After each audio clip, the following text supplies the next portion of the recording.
Hola Polímata. Hoy tengo una colaboración, la primera colaboración de Polímatas como tal. Te cuento un poco de qué va la película. Hace un tiempo, Sergio San Juan, que es un creador de contenidos que tiene ya varios proyectos, entre ellos El Rincón de Aquiles, también tiene Aprendizaje Infinito, que es una newsletter, y ahora mismo ha sacado un podcast nuevo también. O sea, no para el tío.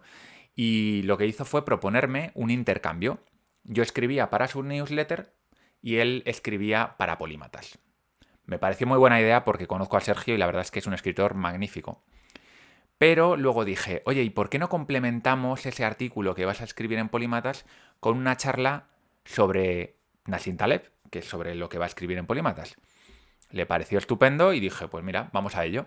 Así que hoy nos hemos juntado Sergio San Juan y yo, que somos dos personas que compartimos un rasgo en común muy importante, y es que somos tremendamente curiosos y además nos gusta aprender cosas que tengan una aplicación práctica, y precisamente Nassim Taleb, que es el autor, el pensador del que vamos a hablar hoy, tiene esa ventaja, que no es un académico, sino que escribe para que tú puedas mejorar tu vida.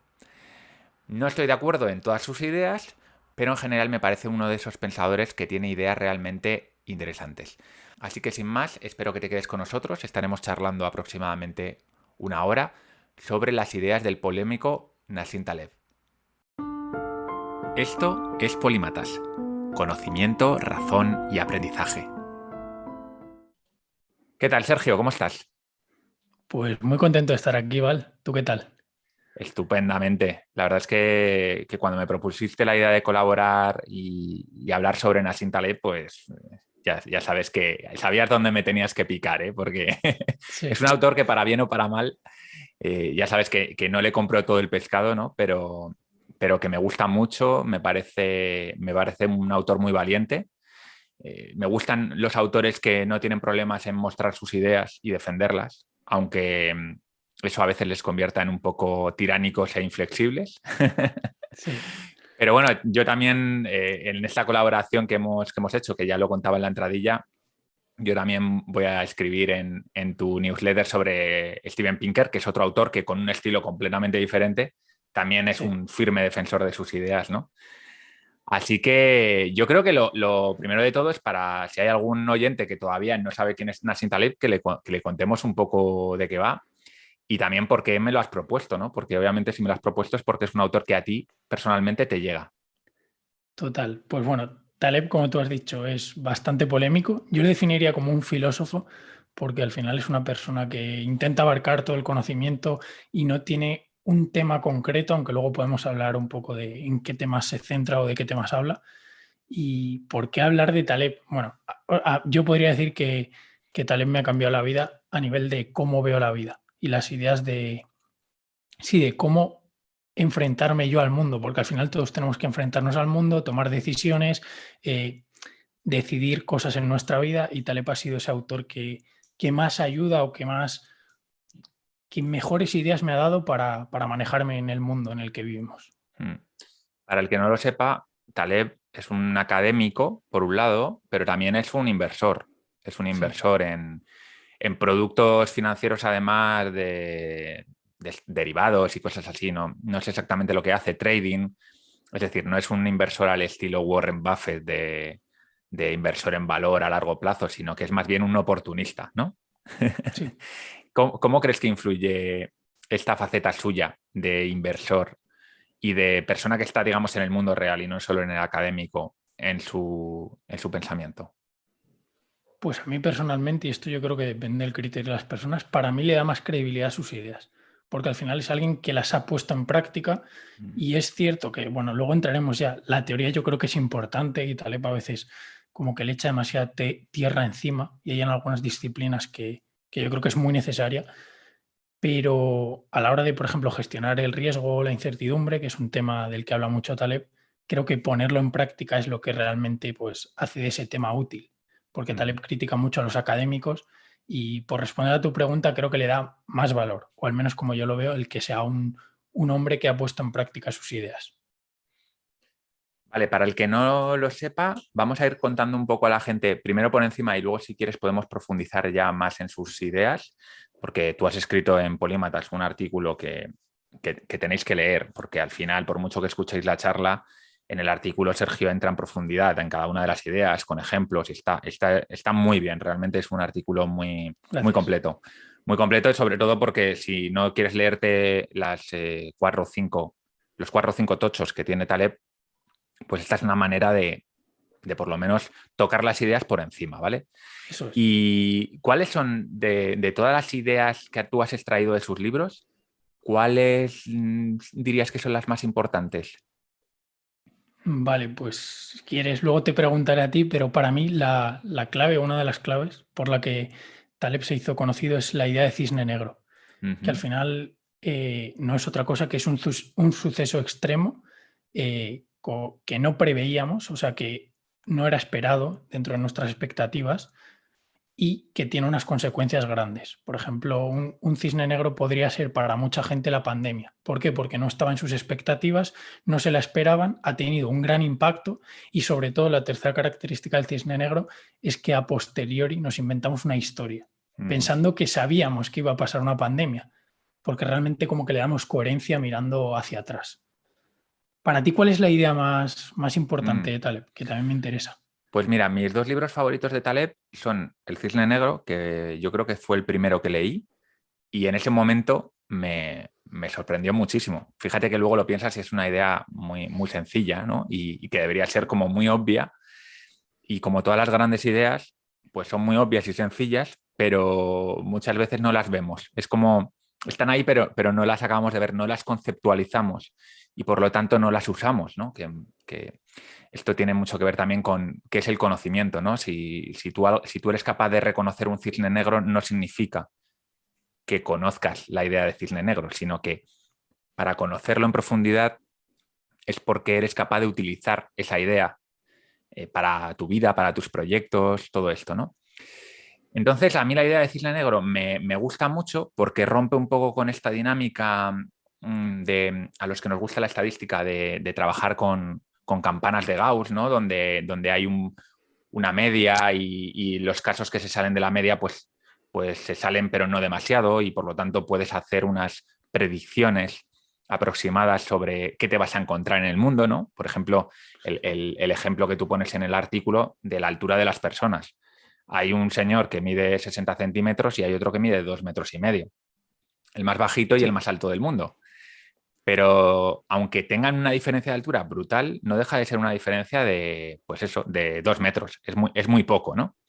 Sin embargo, total. la riqueza está distribuida de una manera mucho más desigual, asimétrica, como diría Taleb, en la que tenemos mucha gente que tiene muy poco o normal de dinero, ¿no? Y luego unos poquitos que tienen no una o dos o tres veces más que los demás, sino que tienen 1.000 o 1 millón de veces más que los demás. Y esto que en estadística se llama ley de la potencia bueno, hay otras maneras de llamarlo. Claro, en el cisne negro le pone un nombre como muy pegadizo y te pone una serie de ejemplos que hace que sea muy memorable y que se te quede como muy grabado. Igual tú ya en la carrera has estudiado la ley de la potencia, pero nunca te has parado a pensar en la importancia que tiene eso. Y ahí esto entronca con una de esas ideas importantes de Taleb, que es la falacia narrativa, de la que tú hablas en el artículo, que es precisamente cómo las historias son las que dominan el pensamiento humano y no las estadísticas, los datos o ni siquiera a veces el razonamiento lógico, ¿no? Y es muy interesante porque precisamente Taleb utiliza esa falacia narrativa que critica, ¿no? Porque lo hace con un tono un poco crítico de, mira que somos estúpidos, que nos comemos todas las historias que nos cuentan, pero Sí. él lo utiliza constantemente en su libro, ¿no? Eh, Cuéntanos, por ejemplo, el lecho de Procusto, que yo este libro no lo he leído y me gustó mucho la historieta. Cuéntanos para que se haga una idea la gente de qué tipo de fábulas o de metáforas utiliza Taleb en sus libros. O sea, creo que aquí has dado, antes de meterme en la historia, con un punto muy importante y es que Taleb, me lanzabas una pregunta también de si el éxito se ve a la forma o al contenido.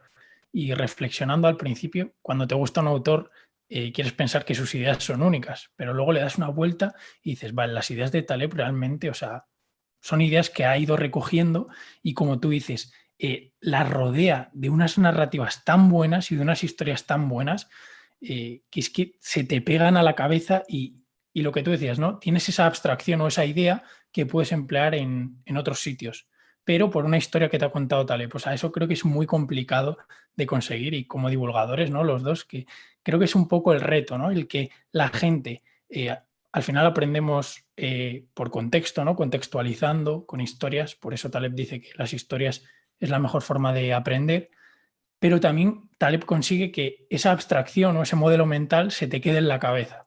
Entonces tú tienes la historia, pero ya sabes lo que es un cisne negro, porque la historia es tan buena y te la ha ido acompañando con la teoría que tienes esa historia concreta, que es lo que te ha permitido aprender la idea, y tienes la idea o la abstracción que puedes emplearla en otras cosas. O Eso sea, es. eso me parece Y eso se de las consigue mejores también cosas que tiene Taleb. con muchos ejemplos, que es una de las Eso, cosas justo. que hace Taleb, ¿no? Y bueno, y otros grandes divulgadores, a veces en exceso, pero eh, el, esta idea de que para aprender algo en profundidad necesitas contextualizarlo en distintas situaciones. Eso es. Porque a pesar de lo que la gente cree, tú porque te expliquen un concepto no lo aprendes. Para poder aprender con mayúsculas un concepto, necesitas situarlo en distintas situaciones. Por ejemplo, si yo te cuento la historia del cisne negro, que básicamente, resumiendo, corrígeme si me equivoco, porque hace muchos años que lo leí, ¿no? Pero es que se pensaba que todos los cisnes eran blancos porque nadie había visto nunca un cisne de otro color y un día pues fueron a Australia y por lo visto allí había una especie de cisne que era negro. Entonces esta generalización que se había hecho de que todos los cisnes son blancos era errónea porque, porque nunca se había encontrado un cisne negro, pero no porque no existiese. Justo. Entonces, esta fábula te ayuda, ¿no? Pero simplemente contando esa historia quizás tampoco es suficiente, porque si yo no te explico distintos ejemplos de cisnes negros, por ejemplo, te puedo hablar de la guerra de Ucrania, te puedo hablar de la pandemia, del 11S, y entonces tú poco a poco empiezas a usar esa idea en diferentes contextos que son diferentes realmente, es decir, que no tienen nada que ver uno con otro, por ejemplo, una pandemia con un atentado terrorista, o incluso con que te toque la lotería, que eso también podría ser un cisne negro, ¿no? Entonces, una vez que tú tienes todos esos ejemplos, tu cabeza va conectando ideas y es cuando de verdad empiezas a poder utilizar la imagen del cisne negro, el concepto de cisne negro en tu día a día. Y entonces tú ya vas al trabajo y cuando se está planteando algo dices de repente, cuidado, porque hasta ahora no ha pasado nada, pero puede venir un cisne negro. Y ahí es donde se hace la magia. Ahí es donde tú Total. realmente has interiorizado el concepto gracias a que hay un divulgador tan bueno como Nassim Taleb que te ha cogido una idea que es más vieja que es más vieja que nada y que igual tiene 200 años, ¿no? Y te la ha remozado de una manera que te resulta práctica. Y quizá este es uno de los éxitos de Taleb, ¿no? Total. O sea, yo creo que el mayor éxito de Taleb es ese. El que, lo que tú decías, te va poniendo historietas durante todos sus libros. O sea, leer sus libros, por ejemplo, el Cisne Negro, te habla de la historia del Cisne Negro, luego te cuenta la historia del pavo, te cuenta la historia de un taxista versus un trabajador que se queda sin sueldo de repente, y ese es su Cisne Negro, ¿no? Una persona que lleva trabajando 20 años y que no se espera que le echen de Claro. su trabajo y un día llega su jefe, ¡pum!, suceso inesperado, con unas consecuencias catastróficas y que luego se inventa una historia de, me han echado por esto, esto, esto.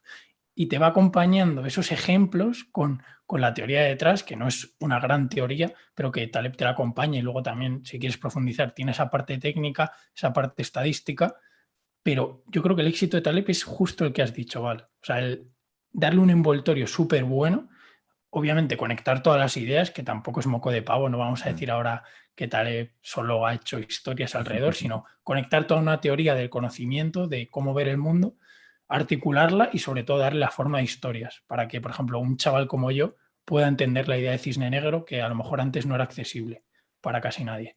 Sí, que igual tú lo habías estudiado en la carrera, ¿no? Porque tú Sí, haces AD, que entiendo que tiene estadística, sí, y en estadística, lógicamente, te enseñan distintas curvas de probabilidad y ese tipo de cosas, ¿no? Pero es lo total. que hablamos del conocimiento, de hasta qué punto el hecho de que te enseñen las fórmulas de cómo de cómo calcular la probabilidad en una curva, en una campana de Gauss o en una curva de potencia, eso te hace clic el cerebro como para decir, ah, hostia, es que esto puede ser que si despiden a mi padre, ¿no? Es relacionar esas cosas. Total. Y al final, si ves los ejemplos en la vida real, es como, o al menos como yo lo veo, aprendes mucho mejor, porque atas ese conocimiento a cosas concretas. Lo hablabas antes, ¿no? De atar el conocimiento a diferentes contextos, pues creo que así aprendes mucho mejor. En cambio, si Mm, te enseñan en la carrera la curva de Gauss, pero no sabes para qué aplicarla y solo la aplicas para problemas que ves súper lejanos a la vida real, es claro. mucho más difícil que eso se te quede. Sí, para mí esa es una de las grandes miserias del sistema educativo, que te enseñan un montón de cosas o te intentan enseñar, pero aprendes muy poco, ¿no? Es como que te cuentan mucho. Si tú te quedases con un 10% de lo que te cuentan, serías un sabio prácticamente, pero luego no te queda mucho. Y cuando coges a un autor como Taleb, te lees 4 o 5 de sus libros y te quedas con 4 o 5 ideas que se podrían resumir en un artículo como el que tú has hecho, pero que las has interiorizado Sí. y que las estás aplicando en tu día a día. Hay otra cosa de Nassim Taleb que yo creo que también influye en ese éxito que tiene, y es lo vehemente que es, ¿no? El cómo te vende sus ideas como si fuesen la verdad revelada. ¿Qué opinas de Sí. esto? Porque puede tener su parte buena, pero también su parte negativa. Pues a ver, espero que Taleb no escuche esto porque si no me bloquea en Twitter. Pero yo en esa parte sí que soy bastante crítico con Taleb. O sea, a mí me parece un matón con las ideas contrarias. Me parece que mata mucho el debate. Si piensas un poco diferente a él, te llama idiota y te bloquea, literal. Y eso creo que, al menos yo lo veo como algo negativo, el rechazar ideas contrarias y la mínima saltar, o el interpretar citas o aforismos, que él es muy fan de ellas. De hecho, su último libro, Lecho de Procuso, que hemos hablado antes, es en formato aforístico. Pues él como que interpretas un aforismo fuera de lo que él piensa y te machaca y te insulta por redes ¿Te ha y pasado a esa ti? actitud no me gusta. No, no, no, no, a mí no. Yo prefiero no debatir con Taleb. Yo no le comento nada en Twitter, no vaya a ser. Pero esa parte a mí me gusta muy poco y lo que tú decías también es un poco un debate, ¿no? Y creo que es un debate eterno en casi todas las cosas. Si tú presentas tus ideas sin dudas, la gente tiende a creerte más. Y por eso Taleb, al ser tan certero con sus ideas y al decir, mira, mira mis ideas, aquí las tienes, como que es un disparo muy certero. En cambio, alguien con esas ideas, si te las explica con sus dudas y con sus matices, quizás no lleguen tanto. Entonces, bueno, esa parte creo que es positiva para aprender esas ideas, porque si a lo mejor me transmites esas ideas con más dudas, realmente no me calan o no me llegan, pero luego una vez tienes esas ideas, yo creo que hay que cuestionarlas y decir, vale, que no es para todo, vale, Mm, que yo que sé, la opcionalidad o que los modelos que se pueden aplicar realmente, que no es para todo estas ideas. Entonces ahí sí, hay un debate, ¿no? O al menos yo como lo veo. totalmente. Y creo que has dado con un tema que para mí en la divulgación es nuclear, que es ese equilibrio entre la duda, el matiz, los grises y el transmitir. Y esto, Steven Pinker, en la guía de estilo que tiene, que es magnífica, sobre todo, es verdad que tiene una parte que está muy orientado al público inglés, a la gramática inglesa, pero digamos que de su libro de estilo hay la mitad, que es buenísimo, y si no lo has leído te lo recomiendo, porque yo creo que cualquier persona que quiera escribir ensayo tiene que leer esa guía. Él habla de que no puedes estar haciendo todo el rato disclaimers cuando tú estás contando algo, ¿no? Es como si yo te digo, no, porque es que Nassim Taleb es un poco tirano. Pero bueno, no siempre lo es, porque en una entrevista le vi y tal y la gente ya perdió la atención, ¿no? Total. Y sin embargo, si yo hago la afirmación de Nassim Taleb es un tirano, me puede venir alguien y decirme con toda la razón del mundo, oye, no siempre es así. Porque fíjate, cuando estuvo debatiendo con Harari y resulta que Sí, el tío era más majo de lo que parecía, ¿no? Entonces, esta lucha que tenemos los divulgadores constante de contar algo de manera directa, clara, sin rodeos, para que la gente lo asimile y a la vez mantener una honestidad intelectual, porque nosotros sabemos que lo que estamos contando no es 100% así, ¿no? Sino que hay matices, hay otras teorías, hay... Esto cuesta bastante, ¿eh? Yo no sé cómo te enfrentas tú a ello, pero a mí me cuesta porque yo soy de matizar mucho, pero yo sé que eso le quita fuerza a veces a mi mensaje. Creo que es una frase del propio Harari que dice que todos los modelos, eh, ningún modelo es cierto, pero hay algunos que son útiles, ¿no? Pues esta idea de que al final las ideas, realmente la verdad siempre vamos a estar alejados, o como yo la veo, ¿vale? Quizás me voy por las ramas.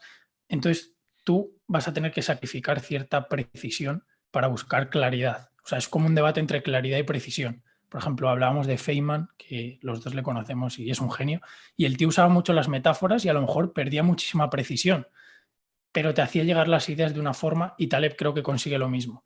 Y hilo también con el tema de Procusto, perdón, el posadero, que me has preguntado antes la historia. Sí.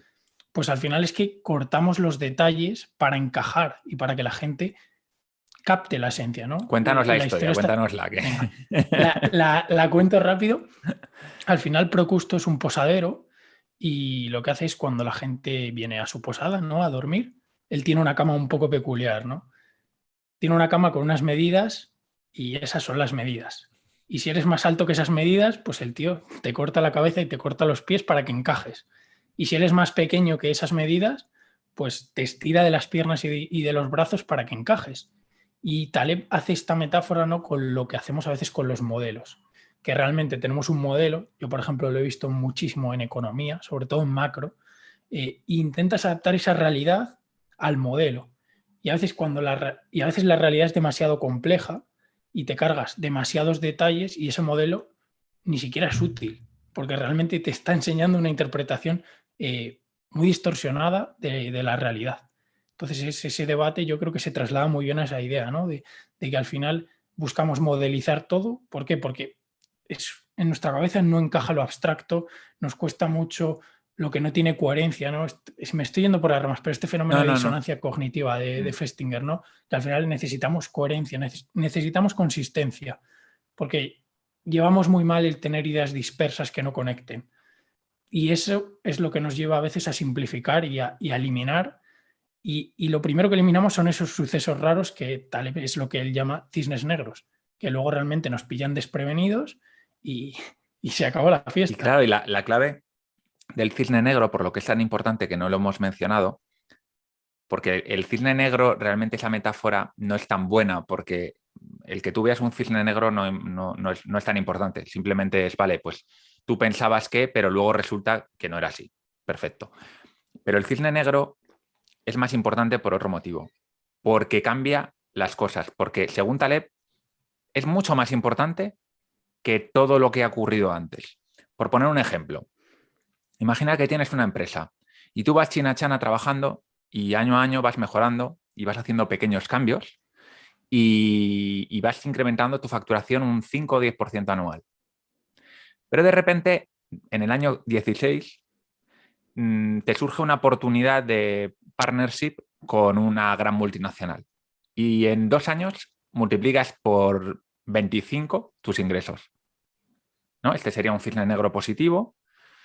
Y entonces, cuando tú coges toda la facturación de los primeros 16 años de tu empresa, que imaginemos son 2 millones de euros, y luego coges el de los 2 siguientes, que son 25, te das cuenta de que todos esos pequeños cambios que has hecho en comparación con esa oportunidad que has surgido, que has sido capaz de coger, o pura suerte a veces, Sí.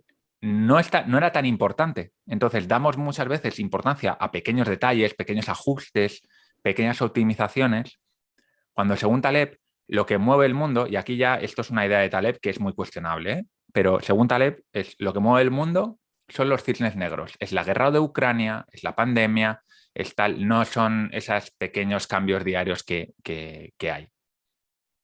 Eso es. O sea, creo que lo ha resumido a la perfección y al final también es entender que el mundo es no lineal o la mayoría de cosas en el mundo son no lineales. Lo que tú decías, estás creciendo un 5 y de repente multiplicas por 5 por 10 por 20 pues ahí la previsión de esa empresa de, imagínate el año justo antes de hacer el partnership, pues ¿cuál sería la previsión de la empresa? Ah, vamos a crecer otro 5%, pero de repente aparece esa oportunidad, ¿no? Y multiplica por 5 por 10. Entonces esa previsión realmente ha sido muy desacertada. Y en este caso es para bien, o sea, se han equivocado Mm, por debajo y les beneficia. Pero, por ejemplo, la historia que él cuenta del pavo, ¿no? De un carnicero que da de comer a un pavo durante 999 días. Pero el día 1000 la familia tiene que comer el día de Acción de Gracias y al pavo se lo carga. Entonces, hasta el día 1000 el pavo es súper feliz, pero el día 1000 justo cuando se lo cargan para comer, es un suceso que no preveía, que no estaba en las expectativas del propio pavo, que le cuesta la vida. mm. Entonces, entender que hay cisnes negros positivos y cisnes negros negativos y que, como tú decías, que tiene un impacto al final que cambia todo.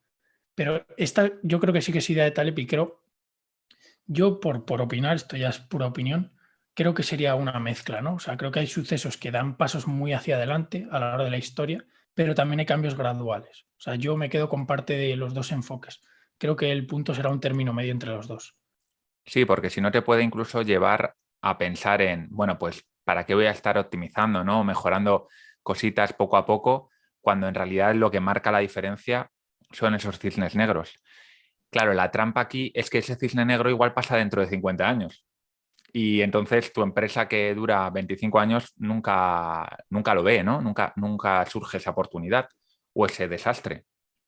Por lo tanto, bueno, pues hay que contar con ellos como algo que puede suceder y que te puede cambiar la película, pero digamos que eso no tiene que significar que tú renuncies a esa mejora continua o incluso a hacer esas previsiones que pueden ser erróneas, y esto Taleb lo critica muchísimo, ¿no? De cómo los economistas hacen previsiones, pero tal y cual. Bueno, ya, pero a veces esas previsiones, yo te lo digo porque yo he tenido empresas y me ha tocado hacer los presupuestos, tienen su utilidad, aunque luego nunca se cumplen. Eso es cierto, ¿eh? Yo una vez cumplí un presupuesto, una vez, un año. Di en el clavo, no sé cómo fue, sería pura casualidad. Pero es útil porque permite a todo el mundo organizarse, coordinarse, manejar un plan. Todo eso también tiene su utilidad. Y con esto también quiero mandar el mensaje de que cuando leemos a un autor, tenemos que intentar, cuando lo leemos, escuchar. Pero una vez que hemos terminado de leer, hay que también criticar y hay que cuestionar. Sí. Y además, Sergio y yo lo hemos hecho, es decir, estos días antes de la charla de hoy, pues nos hemos intercambiado un par de artículos que eran críticas sobre Taleb, aunque los dos admiramos mucho al autor, ¿no? Así que, bueno, yo creo que ese es un buen hábito. Sergio, ¿qué ocurre cuando sabemos que en el mundo hay cisnes negros? ¿Cómo dice Taleb que nos debemos preparar? Porque él Vale, dedica un pues libro a esto. sí, Antifrágil se centra principalmente en eso, en estrategias para prepararse frente a cisnes negros. Y voy a rescatar un punto que es clave para entender cómo dice Taleb que tenemos que prepararnos, que es que Taleb no cree en las previsiones, como ha dicho Val. O sea, él cree que no se puede predecir el futuro, que somos malísimos prediciendo y que eso lo descarta. O sea, tú no puedes predecir los cisnes negros por la propia definición de cisne negro, que es algo que está fuera de las expectativas. Entonces, si lo esperas, ya no es un cisne negro. Sería Claro. como contradictorio, ¿no? Predecir un cisne negro. Y, y el propio Taleb lo que dice, bueno, él plantea la estrategia que él llama de la altera, que al final es dos acciones, para simplificarlo. La primera es asegurar la supervivencia, que es limitar el impacto que tienen en ti los cisnes negros. ¿Y cómo se consigue esto? Pues, por ejemplo, con un seguro, asegurándote frente al riesgo de ruina o limitando las pérdidas. Él lo explica con operaciones de bolsa, de trading, y él lo que dice es, vale, limita las pérdidas a cierto número. O sea, no te juegues nunca todo. O él pone el ejemplo de no juegues a la ruleta rusa, aunque tengas probabilidades positivas de sobrevivir. ¿Por qué? Porque perder es acabar con una bala en tu cabeza. Entonces, esos riesgos Taleb los elimina. Y la otra parte la altera es exponerte a oportunidades, o lo que él llama opcionalidad, ¿no? Esa exposición positiva. Que, por cierto, Joan Tubau, no sé si le conoces, Val, tiene un artículo precioso sobre exposición positiva que lo recomiendo también desde aquí. Ah, pues lo Y miraré. sí, es muy bueno. Y básicamente es exponerte a oportunidades. Una oportunidad puede ser, por ejemplo, esta charla es una oportunidad. Crearse una cuenta de Twitter y publicar es una oportunidad. O sea, las oportunidades están en todos lados, simplemente es enfocarlas y decir, vale, una oportunidad es, vamos a empezar por definirlo, es algo que puede tener un impacto en ti, pues eso, brutal. O sea, yo, por ejemplo, hoy que estoy hablando aquí con Val, el día de mañana, a Val, la biblioteca de Polímatas es famosa, la lee todo el mundo y joder, y yo estoy expuesto en cierta parte a Val, en cierta Mm. parte, ¿vale? Salvando las distancias, pero para que la gente lo entienda. No, el networking, el famoso networking, ¿no? Eso es. Que tanto se puso de moda. Yo cuando era emprendedor era la palabra que estaba en todas partes. Yo odiaba el networking, pero reconozco que es importante porque a veces simplemente vas a una cena o a un cóctel y de repente, por casualidad, conoces a un potencial inversor que acaba invirtiendo en tu empresa y marca la diferencia a partir de ahí. Y es una noche que has dedicado a eso, ¿no? Que el concepto de opcionalidad viene de ahí. Es muy poco coste, o sea, Eso muchas es. veces muy poco coste. Hago muchas cosas que tienen muy poco coste, pero que probablemente no sirvan de nada, pero que puntualmente alguna de ellas pegará el pelotazo, ¿no? ¿Es así o no es así? Sí, se Más o puede menos la idea, enfocar ¿no? así. Es la Eso es, idea. hacer pequeñas apuestas y aunque el riesgo, la probabilidad de que funcione, Taleb te diría, no se puede predecir, pero hay pequeñas probabilidades de que funcione que, oye, que el día de mañana, pues lo que hablaba el del networking, a lo mejor has ido a una fiesta y has conocido al próximo Taleb o al próximo Pinker y eres colega suyo y puedes debatir con él y puedes exponerte a las personas de su círculo y eso por ir a una fiesta, que es como los beneficios que hay por ir a una fiesta.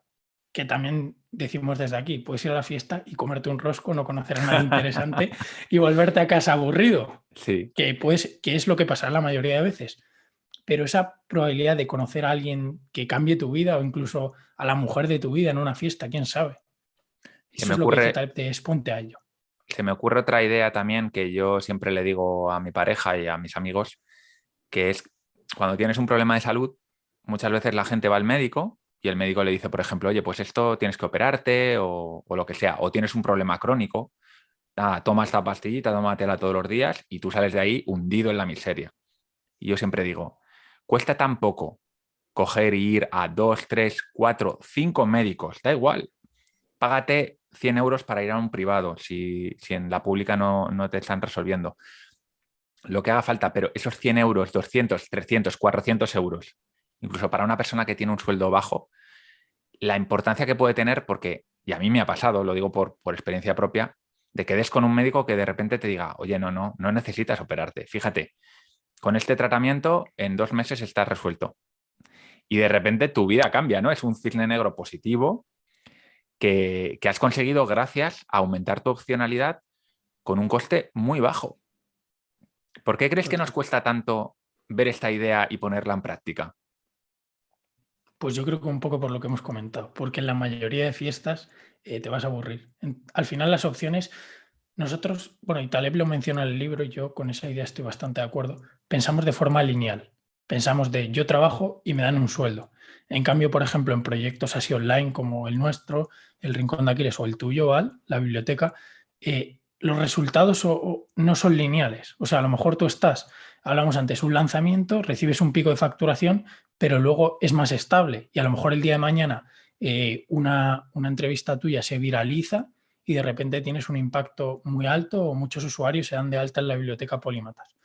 Entonces hay que entender que eso, que al final nosotros no somos capaces o nos cuesta mucho pensar de forma fuera de lo lineal, ¿no? Esta idea también de que no entendemos bien el interés compuesto, llámalo como quieras, pero nos cuesta pensar de forma no lineal. Entonces, por eso nos cuesta actuar o hacer acciones que su impacto no es lineal. O sea, por ejemplo, tú subir un tweet hoy, ese impacto, primero, posiblemente ni lo puedas cuantificar y segundo, no es lineal. Entonces, tú no dices, vale, hago esto, recibo esto. No, Mm. no sabes lo que vas a recibir. Además, el ejemplo es muy bueno porque los tweets puedes poner dos y que te hagan un me gusta a 2 personas y de repente uno, como alguno de los tuyos Sí, que han tenido mucho éxito, ¿no? Tener 300 me gustas o 100 retweets, ¿no?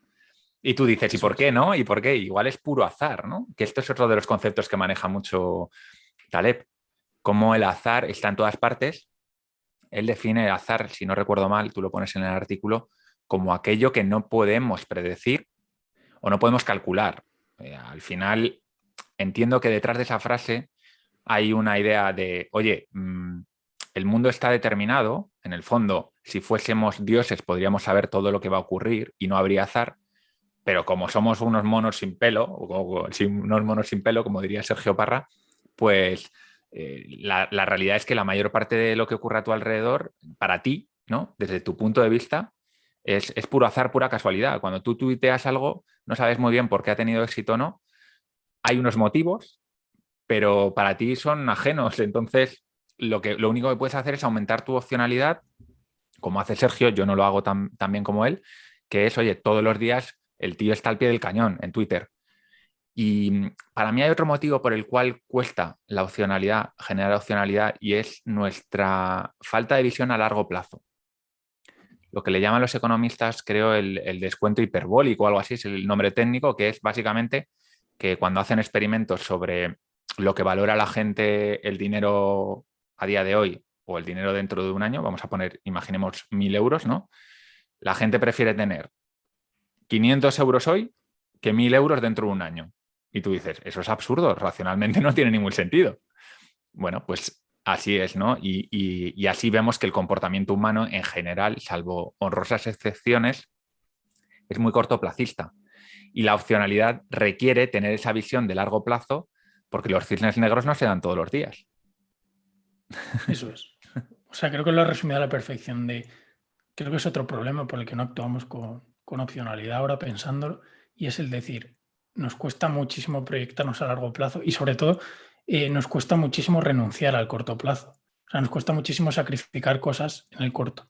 Creo que es un poco, o sea, muchas de nuestras acciones las guiamos por lo que nos beneficia más a corto plazo, porque en cierta parte como que es contraintuitivo, va contra natura un poco, ¿no? El pensar muy, muy, muy a largo plazo. Pero estamos en un entorno que nos lo permite. O sea, tenemos cierta comodidad que nos permite, pues eso, trabajar en cosas a largo plazo, hacer cosas que perduren, que eso hace unos años era impensable y nos cuesta. Pero creo que es un esfuerzo que merece la pena, ¿eh? El sacrificar un poco el corto y pensar más a largo plazo. ¿A ti te sale natural o es algo que te has tenido que trabajar y lo has tenido que estudiar, digamos, y decir, no, realmente como puedo tener éxito es haciendo eso, siendo una hormiguita y lanzando mis tweets todos los días y en algún momento esto empezará a funcionar? Pues hombre, a mí natural no me ha salido. O sea, ha sido más de cosas que he leído, que encajan, que me han encajado, que digo, vale, esto tiene sentido y creo que en el largo plazo puede tener impacto. Entonces, pues bueno, lo encajo y digo, pues vale, voy a actuar pensando más en el largo plazo. Además, yo me lo puedo permitir, que esto también es importante. Yo vivo con mi madre, estoy muy a gusto, estoy estudiando la carrera, tengo tiempo libre, o sea, tengo unas circunstancias concretas que por eso las ideas de Taleb encajan también conmigo, que a Ya. lo mejor con otra persona no.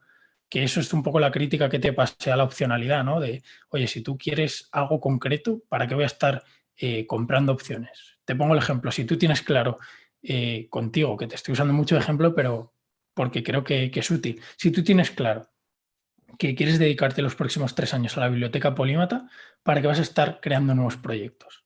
¿O para qué vas a estar con la biblioteca polímata y trabajando en 7 cosas diferentes a la vez?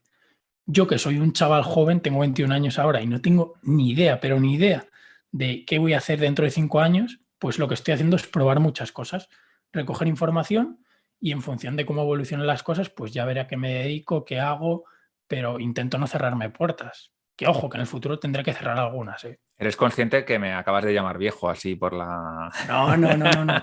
He dicho que tienes otro enfoque. Sí, no. No, de hecho yo llevo toda la vida sin saberlo, durante mucho tiempo, ni siquiera había oído de la opcionalidad. Yo siempre tenía un poco, desde que dejé la consultoría con 24 años, siempre he hecho eso un poco. Es decir, he hecho muchos proyectos diferentes que me han expuesto a muchas cosas y eso también ha creado me ha creado, por un lado, una seguridad de que puedo hacer cosas que me hagan salir adelante. Es decir, esos riesgos que la gente ve cuando lanza un nuevo proyecto, quizá yo no los veo tanto porque cuando tú ya has lanzado 4, 5 o 6 proyectos, varios de ellos te han ido bien, sabes que te va a volver a pasar. Que esto no es un todo o nada, sino que hay proyectos que funcionan, hay otros que no, y no pasa nada.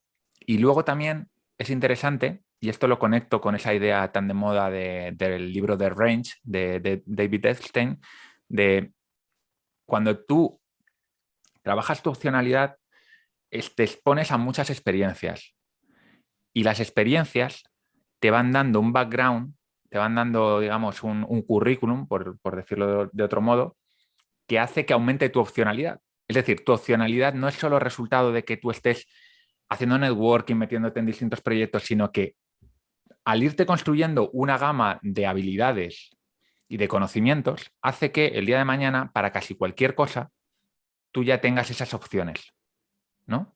Me ha Por ejemplo, encantado hilar la idea de opcionalidad con la idea de habilidades. Creo mm, que sí. Dale, es dale, que, es dale. que yo lo he pensado más de una vez y a mí a veces la gente me dice, oye, ¿y tú a qué te dedicas? Digo, a lo que haga falta. O sea, bueno, como casi cualquier emprendedor, los que nos estén escuchando, si alguna vez habéis montado un proyecto, haces todo al principio. Si se te da bien, con el tiempo acabas teniendo trabajadores. Yo, pues al final yo acabé teniendo una empresa que éramos 45 personas, pues obviamente ya no hacía de todo. Pero cuando empecé, era yo solo. Yo he empezado varios proyectos en los que era yo solo. Tú entiendo que cuando empezaste con el Rincón de Aquiles, pues desde la parte de la web hasta la parte del sonido, todo lo hacías tú. Sí, con David, Con pero sí. David, eso es, que David también sois partners ahí, ¿no? Pero al final entre los dos tenéis que hacer un montón de cosas que cuando tú mañana quieras lanzar un proyecto nuevo, más o menos esas cosas ya las conoces. Es decir, te has construido opcionalidad a partir de ahí. Total. O sea, al Esa parte final. me gusta mucho, Dale. esa parte me gusta mucho. También por criticar un poco la idea de opcionalidad del artículo que tú me enviaste ayer, ¿no? Es como, bueno, si llevamos al extremo la idea de la opcionalidad, vamos a jugar todos a la lotería todos los días y no vamos a lanzar ningún proyecto, como tú dices, ¿no? Ningún proyecto de emprendimiento, porque eso es demasiado riesgo a una sola baza. Claro, y si tú quieres lanzar la biblioteca polímata, aunque no sea igual lo más racional o no sea lo que te crea más opciones, no significa que sea peor decisión bueno, que igual lo que estás haciendo tú, ¿no? Que es estar en 3, 4 proyectos para abrirte opciones, ¿no? Y ver un poco cómo van yendo. Eso es, o sea, creo que al final cada uno, lo que decíamos antes, tienes que pensar cómo encaja en tus circunstancias y criticar al autor. O sea, también entender la fase en la que estás en la vida y decir, vale, para mí, o sea, de hecho creo que fue de las primeras ideas que tocaste en Polímatas, el coste de oportunidad, ¿no? O sea, tener La segunda. opciones tiene un coste de oportunidad, que es que no puedes especializarte en algo, que no puedes dedicar todo tu tiempo a algo en concreto. Por tanto, y lo hablábamos antes también, fuera de micros, va a mermar la calidad. O sea, tú lo que no puedes es hacer 10 proyectos al 100%. Imposible. No tienes horas materiales. Tienes las 24 horas del día y punto. Pero sí que puedes hacer un proyecto al 100%. Entonces, entender que tiene un coste de oportunidad y que eres tú quien tiene que decidir. A lo mejor tiene para ti más sentido abrir opciones, probar y luego ya te centras, porque si las opciones no las ejecutas, no tiene ningún sentido. Crear opciones para no usarlas. O sea, eso es como decir, vale, voy a jugar a la lotería, pero luego no voy a cobrar el premio. Es como, a ver, o sea, crea opciones y luego lo que tenga sentido, pero yo creo que es un poco depende de tu fase, ¿no? O sea, yo para eso sí que creo que en mi fase encaja la opcionalidad, que luego a lo mejor hay otro chaval, y pongo el ejemplo, por ejemplo, Rafa Nadal con mi edad, no tenía sentido opcionalidad. ¿Por qué? Porque estaba centrado en ser el mejor tenista. Tú no le puedes decir a Rafa, Rafa, aprende ruso o aprende chino, opcionalidad, Rafa. Te hubiese dicho, pero si yo quiero ser el mejor tenista del mundo, ¿para qué quiero opciones? Si me quiero centrar en algo concreto. Entonces, entender también esa idea de coste-oportunidad, que a lo mejor tiene sentido tener opciones para ti, pero que a lo mejor no. Totalmente. Sí, yo lo que le diría a la gente es que el ejemplo quizá del tema de los médicos es un ejemplo que podemos poner en práctica en nuestra vida diaria con muchas cosas que tienen bastante importancia y que muchas veces no creamos opcionalidad cuando no crearla es absurdo. Ahí yo sí que no veo ninguna justificación más allá de la pereza o de que, yo qué sé, que te fíes demasiado de tu médico. Pero en realidad, incluso aunque te fíes mucho de tu médico y tu médico sea muy bueno, hay que tener en cuenta que la gente se equivoca. La gente se equivoca constantemente, incluso los mejores se equivocan. Por lo tanto, cuando hay un tema muy importante para ti, tú tienes que tener la sartén por el mango y para eso tienes que tener tus opciones. El otro aspecto en el que para mí la opcionalidad es fundamental es en el de la carrera profesional. Es decir, hay que tener en cuenta que Rafa, si no le hubiese salido bien su carrera profesional, tenía una familia que le permitiría vivir, digamos, perfectamente hasta que se readaptase. Pero no todo el mundo tiene la familia con dinero de Rafa. Hay gente que si no pueden trabajar, sus padres no le pueden pagar nada. Y entonces, para ese tipo de personas que no tienen una opcionalidad de base, se la tienen que ir creando. Porque cuando tú Eso es. dependes demasiado, por ejemplo, de un solo trabajo, de una sola persona, de una sola habilidad, ahí sí que las ideas de Taleb son muy importantes. Un cisne negro te saca del mapa y necesitas antifragilidad, ¿no? Volviendo a la idea de antifragilidad, Sí, para que la gente se quede con la idea. Por un lado tenemos las cosas frágiles, que es eso, un señor que lleva 50 años trabajando en una fábrica, le despiden y está jodido. Tenemos las resilientes, ¿no? Que sería, oye, pues yo soy una persona que he trabajado mucho mi fortaleza mental y, y por mucho que mi jefe me haga bullying, yo pues cojo y consigo sobrevivir, ¿no? eso Pero es. la idea de antifrágil va más allá. Es como yo me hago fuerte gracias a mi jefe. O poniendo el ejemplo de Rafa Nadal, yo me hago fuerte gracias a que mi tío es un déspota. O sea, porque el tío de Nadal Sí, es un tío que le ha dado una caña brutal y yo creo que eso a un tío como Rafa le ha hecho crecer. O sea, le ha hecho total. hacerse súper fuerte. No es que se haya mantenido como estaba, es que se ha hecho mucho más fuerte. ¿Vale? Eso es. Entonces, bueno, pues porque os quedéis con la idea de antifrágil, intentar ser siempre lo más antifrágiles que nos permita la vida, ¿no? En la que estamos. Total. Pero, por ejemplo, y volvemos al ejemplo de Rafa por cuestionar esta antifragilidad. O sea, bajo las ideas de Taleb, Rafa sería frágil, o al principio de su carrera sería frágil, ¿por qué? Porque solo se dedica al tenis. Y si le falla el tenis, no tendría otras opciones. Pero para Rafa tenía sentido porque quería ser el mejor tenista del mundo. Mm, Y aunque aparentemente sea frágil, esa fragilidad o ese precio a pagar de si me va mal el tenis, a lo mejor acabo, no sé, en otro trabajo con muchísimo menos dinero, con muchísimo menos impacto, pero esa fragilidad, asumir ese coste de si el tenis me va mal, puede irme mal, puedo vivir una vida mucho peor, le ha merecido la pena el asumir esa fragilidad, ¿no? El mm. entender que lo que hablábamos antes, que es que depende de tus Pero circunstancias. Rafa es uno entre 1.000 millones, ¿eh? Eso hay Claro, que tenerlo en sesgo de cuenta. supervivencia que también habla Es un Taleb. cisne negro en el fondo. Rafa es un cisne negro en sí mismo. Eso es. Entonces, vamos a ir con la parte más ética, porque Nassim Taleb no es simplemente un tío que se dedique a hacer trading y a hablar de probabilidad. Él luego tiene unos mensajes profundamente relacionados con la ética y la moral, ¿no? De lo que debe y no debe ser. ¿Cuál es la idea más Sí. importante en la ética de Taleb? Bueno, pues Taleb te habla de jugarse la piel. ¿Y qué es esto de jugarse la piel?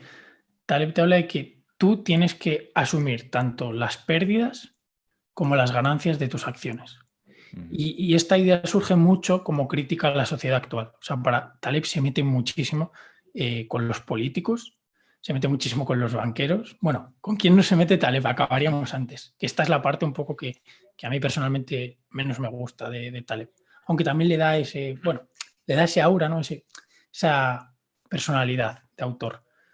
Pero, pero él lo que critica es que los políticos al final son antifrágiles, pero a costa de los demás. O sea, eso para Taleb está mal a nivel ético. ¿Por qué? Porque el político lo que hace es que si le va bien, él se lleva el bonus o el banquero. Vamos a poner el ejemplo del banquero que creo que se entiende mejor.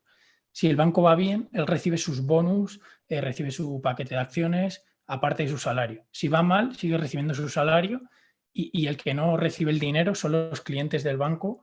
Imagínate, cuando los bancos quebraron o con quiebra de bancos, el banquero se quedaba igual, no sufría las pérdidas de sus malas decisiones o de sus malas acciones. Eso para Taleb no es ético.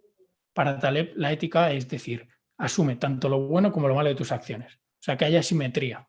Tú, lo bueno y lo malo para ti, todo para ti. Sí, Esa esto es un poco la sería idea. como cuando un amigo te está dando un consejo y tú dices, vale, estupendo, ¿no? Pero me estás diciendo a mí que, yo qué sé, que deje mi trabajo, pero aquí el que asume las consecuencias soy yo. Para ti es muy barato y por eso los consejos tienen a veces tan mala fama, ¿no? Mm, Claro, aquí yo, por un lado, digo chapó a esa idea, me encanta, me parece fundamental. Por ejemplo, porque la gente lo ponga con cosas más concretas. Lo que ha ocurrido con todo el mundo del taxi. El taxi era un sector que tenía una fama malísima. En general, bueno, salvo honrosas excepciones, cuando ibas en taxi, pues o te daba la chapa o no era muy educado contigo, tal. Y de repente entra Uber, entra Cabify y entran las aplicaciones de valoración de los taxistas. Entonces el taxista, que antes sabía que iba a llevarte de un sitio a otro y no te iba a volver a ver nunca, por lo tanto no tenía la necesidad de hacer un buen servicio, simplemente con cumplir valía, ahora sabe que si tú le pones una estrella, pues sus clientes van a disminuir. Por lo tanto, ¿qué ocurre ahora? Como por arte de magia, los taxistas son la gente más maja del mundo. Cuidado que no tengo nada contra los taxistas, ¿eh? Todos somos iguales. Cuando no tenemos los incentivos adecuados, tú has dormido mal ese día, estás cansado, tú fíjate el trabajo de taxista, lo jodido que tiene que ser, pues oye, habrá gente que le salga muy natural ser maja, pero igual yo si fuese taxista sería un tío huraño y borde, ¿no? Entonces, esos incentivos, que en el fondo es de lo que está hablando aquí Taleb, hay que colocarlos en el lugar que le corresponde. Y por eso un banquero, por ejemplo, que hunde un banco, tendría que irse a la calle, incluso a la cárcel en determinadas circunstancias. Y con los políticos lo vemos mucho. Ya no se trata de que sean corruptos o no sean corruptos, es que toman decisiones y tanto si son buenas como si son malas y desastrosas, se van de rositas. De hecho, incluso hasta les acogen en grandes empresas tan a gusto. Total. Entonces, claro, cuando nos ponemos a criticar la política, ya no se trata de los políticos, es que el propio sistema tiene unos incentivos tan perversos que a no ser que te llegue, yo que sé, un Benjamin Franklin o un Thomas Jefferson, ¿no? Estos personajes excepcionales que hay uno es como un Rafa Nadal, ¿no? Un personaje atípico. La mayor parte de las personas somos pues bastante, bueno, pues bastante oportunistas y a veces pues te ponen el oro delante y es muy difícil mirar para otro lado. Entonces, a mí me gusta mucho esta idea, pero bueno, por ponerle alguna crítica, y esto también lo hemos visto en un artículo, ¿no?, que criticaba esa propuesta, no siempre es posible, no siempre es fácil crear ese, pues eso, por ejemplo, tú le podrías decir a un amigo, oye, si me das ese consejo, deja tú también tu trabajo para que tú veas lo que es dejar tu trabajo y lo que cuesta. Es que eso no tiene ni pies ni cabeza. No, total, es como si tú me pides un consejo o yo te pido un consejo a ti, me dices lo que harías en mi situación, pero tienes que volver a mi situación, pagar el precio de... Entonces no daríamos consejos o muchas veces frenaríamos muchísimo la acción Claro. por ese precio que a veces no tiene mucho sentido. Pero yo creo que, y rescatando y defendiendo un poco a Taleb, creo que él va más hacia el sistema de incentivos y sobre todo más a como sociedad, ¿no? Hacia lo que hemos tendido versus lo que había antes. Él pone el ejemplo, por ejemplo, de los emperadores romanos que iban a combatir y ahora esto, salvo, por ejemplo, el presidente de Ucrania que se ha visto ahora, muy pocos políticos harían eso. Muy pocos políticos irían al frente o irían a defender a su país. Muy pocos presidentes del gobierno. El rey de España, yo sinceramente no le veo yendo a la guerra para defender a España. Pero esto ya es opinión, que a lo mejor luego entramos en guerra, que ojalá que no, ¿eh? Ojalá que no. Y el rey de España es el primero que está ahí. Pero Taleb dice, no, no es la norma en la sociedad actual y yo creo que él va más a lo que tú hablas, al sistema de incentivos. A que ahora tenemos gobernantes que no tienen incentivos para jugarse las cosas. Y como tú dices, al final, si a mí no me dicen, si yo puedo tener el sueldo del rey, los privilegios del rey y encima no pago el precio, pues es lo que tú dices, yo me amoldo a esos incentivos. O sea que aquí nadie somos seres de luz, que al final seguimos incentivos. Eso Punto. es. Sí, hay un caso, por ejemplo, en el que ha habido un avance gracias a no jugarnos la piel tanto, que es el caso de las empresas.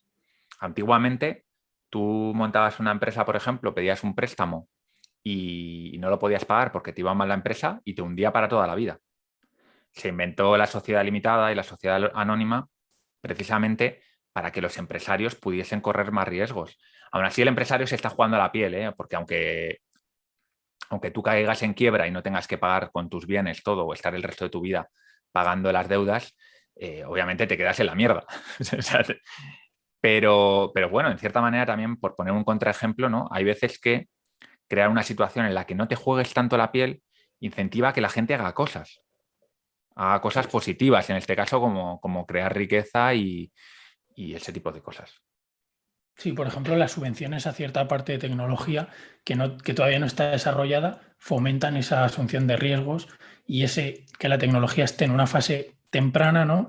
Que nadie en su sano juicio se lanzaría a probar con esas tecnologías y en cambio, como hay subvenciones o hay ayudas, te juegas menos la piel, asumes menos riesgo o lo compartes con esa subvención que te dan y eso es lo que te lleva a actuar y eso a lo mejor pues lo que provoca es que haya un mayor progreso, que se descubran energías limpias, que las energías renovables hayan crecido, etcétera, etcétera. Pero porque ha habido gente que no se ha jugado todo el pellejo, sino que ha Claro. habido que le han apoyado, vaya. Oye, Sergio, ya para ir terminando, si tuvieses que quedarte con un solo libro de Taleb, ¿con cuál te quedarías? Pues yo creo que ha salido ya Antifrágil. O sea, creo que es el que tiene ideas más prácticas, aunque tengo que decir que igual que hemos hablado aquí de las ideas de Taleb, también es alguien que es durillo de leer, que se puede hacer por momentos duro. Aunque tiene muchas historias, pero hay cositas que son difíciles y arduas. Pero yo me quedaría con Antifrágil. O sea, muchos consejos prácticos y muestra polables a muchas cosas de la vida. ¿Tú con cuál, Val? Mm, yo creo que me quedaría con el Cisne Negro, pero quizás un tema más de sentimental, de que le conocí por ahí, pero estoy de acuerdo que el Cisne Negro te habla es más descriptivo y Antifrágil es más prescriptivo. Es decir, oye, pues como hay cisnes negros, mira, así debes vivir tu vida para aprovecharte de esto y no sufrirlo, ¿no? Así que Eso bueno, es. así damos como dos sugerencias que yo creo que seguramente son los dos mejores libros de Taleb o los más importantes. Yo el de jugarse la piel creo que lo dejé a medias, pero porque a veces me resulta muy cansino. O sea, creo que Sí. ya se mete en una vorágine de crítica y de no sé, de soberbia que se me hace un poco pesado. No sé si a ti te pasa, pero a mí esto, fíjate, con el Cisne Negro no me pasó. Con Antifrágil tampoco lo recuerdo mucho, pero recuerdo que cuando me estaba leyendo el de jugarse la piel, yo digo, bueno, este hombre está muy pesado. No, o sea, yo estoy totalmente de acuerdo. Además, en Antifrágil, creo que le dedica. Él divide Antifrágil como el libro, si no recuerdo mal, y le dedica la última parte a jugarse la piel. Y yo creo que esa idea la estira demasiado para un libro. Aunque tiene otros conceptos interesantes, jugarse la piel, pero yo no creo. Si eres muy fan de Taleb, pues léetelo. Pero es lo que dice Valo, y que con el tiempo esa soberbia se le ha subido. Y jugarse la piel es el último libro, aparte el de aforismos que escribe, y se le nota más subido, con más confianza, faltando demasiado al respeto a ciertas personas. Por ejemplo, a Pinker creo que se mete bastante Sí, con sí, él. sí, sí. A mí me Y encanta claro, porque ahí salió tu buena defensora, dijiste, joder, hemos, Taleb, no le des tanta caña a Pinker. hemos hecho una colaboración que es magnífica porque son dos autores que son brillantes, pero completamente, no sé si decir opuestos en sus ideas, pero desde luego sí que hay una confrontación importante en las ideas y esto es lo bonito del Sí. conocimiento, el coger a dos autores, no tener miedo a leer ideas que a priori te puedan resultar un poco, te puedan causar algún tipo de rechazo. Y yo, pues en mi caso, he leído prácticamente todo de los dos. O sea que, y me cojo cosas de uno y cosas del otro. Y creo que no son tan incompatibles, ¿eh? Porque muchas veces también Yo tampoco. cuando se crea una enemistad, se centran en aquello en lo que no están de acuerdo o que parece que no están de acuerdo, pero si tú los lees con objetividad desde fuera, son dos personas que perfectamente pueden estar de acuerdo en el 98% de las cosas. Sí. Porque Yo creo que obviamente encajan en el Pinker puzzle, es un sí. tío inteligente y sabe que existen los cisnes negros y que tienen mucho impacto.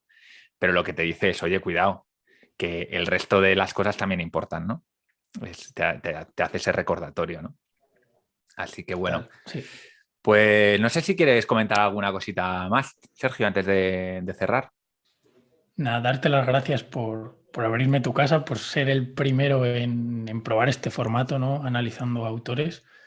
Y bueno, darte las gracias si alguien quiere, bueno, buscarme, que entre por Twitter, que por ahí, como ha dicho, vale, estoy bastante activo, publico tweets y demás, y ya de ahí irán descubriendo las diferentes opciones que he creado y que, bueno, que se vayan por donde quieran. Y darte las gracias otra vez, Val, de verdad No, hombre. que bueno, que yo he seguido Polímatas y de hecho nos vimos, hablamos, estoy dentro de la biblioteca Polímatas y que para mí pues es un placer estar aquí en el podcast de Polímatas. Pues nada, seguro que más adelante volvemos a encontrar algún otro autor o alguna cosa que nos permita charlar un rato, porque a mí me ha gustado mucho el formato.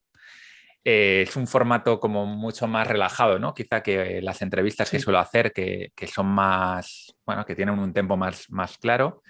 Y, y creo que además para la gente, ya a ver qué feedback nos da la gente, pero yo creo que puede ser interesante porque no nos hemos limitado a lamerle el culo a Nassim Taleb, sino que hemos encontrado un poco ese equilibrio entre hablar de sus ideas, pero también un poco criticarlas, y yo creo que eso le puede aportar a la gente. Así que muchísimas gracias, Sergio, por estar conmigo hoy. Y lo dicho, meteros en el Twitter, que es muy activo, y ahí ya podéis ver todos los proyectos que tiene, que si no recuerdo mal ahora son como 4 diferentes. Está a tope. Construyendo opciones, pero sí, gracias de nuevo, Val, y bueno, que nos den feedback, como has dicho. Eso es. Para... Pues nos Pues vemos muy pronto, Sergio. gracias. Adiós. Bueno, Polímata, pues espero que te haya gustado este especial que he hecho con Sergio. Yo me lo he pasado muy bien porque tener una charla informal sobre un tema que te gusta con alguien con el que te sientes a gusto, pues siempre es un placer, un auténtico placer.